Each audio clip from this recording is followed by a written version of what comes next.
Tom Cruise has officially outdone himself yet again. It seriously isn't a surprise that yet another Mission Impossible movie succeeds to create such hype, and yeah, it's just an amazing movie. It could even be one of the most amazing Mission Impossible plots. I mean, I haven't watched all of them, but maybe it is the ultimate mission. Mission Impossible Dead Reckoning Part 1 is an amazing spy thriller movie to start this two-parter, and it's also the longest movie in this franchise.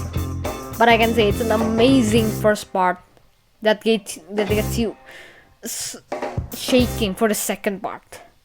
But there's just one negative that I'll get to later, but for now, start the review at the edge of a cliff. That's not bad. So I've only watched 2 other Mission Impossible movies before this, the third one and the first, so I'm pretty new to the franchise. I've only watched them like last month, so I was pretty excited to see one in the theaters, and I'm so happy it lived up to my expectations. So let's start with the plot itself. So basically, in the middle of all of this is a villain, an AI villain codenamed Entity. This plot really does parallelize what's happening in the world right now, with AI getting better and smarter.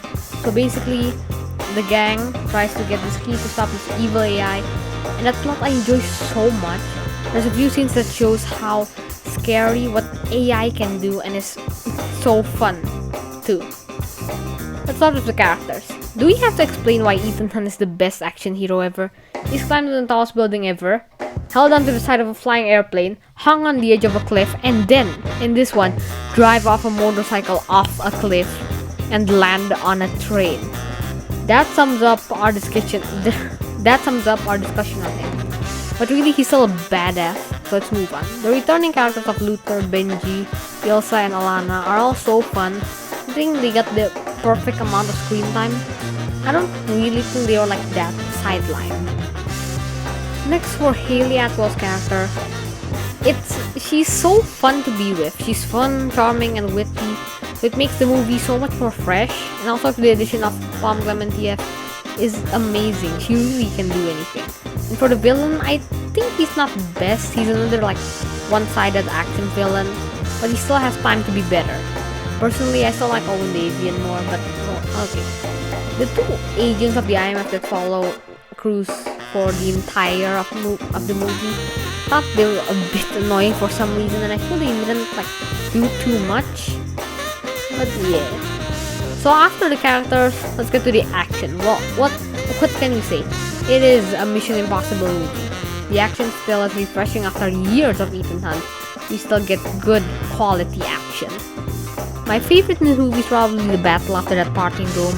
Really, the whole movie is just action packed. One thing I really do appreciate is that they are evolving along with the world we live in right now.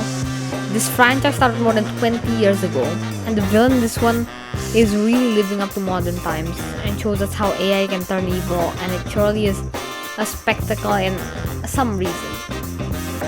So overall, personally, I still prefer John Wick Chapter 4 over this movie. What can I say? Dog stories are my thing. But they surely started something with this first installment in the Dead Reckoning duology.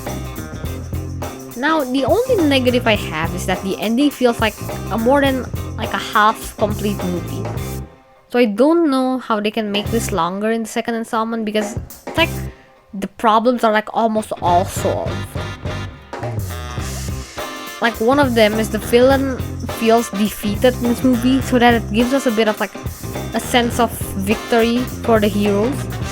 Like other cliffhangers this year, like Fast X and Across the Spider-Verse, all end in a somewhat like big, gigantic lose for the heroes, but for this it really feels like almost complete. Along with that negative, I think they have to take this villain up a notch to make him more threatening. So overall, this movie really is a spectacle to see in the cinemas, and especially you can join the hype in waiting for the second part. As a new Mission Impossible fan, I am really impressed, and I'm so amazed by what Tom Cruise can still do at this age.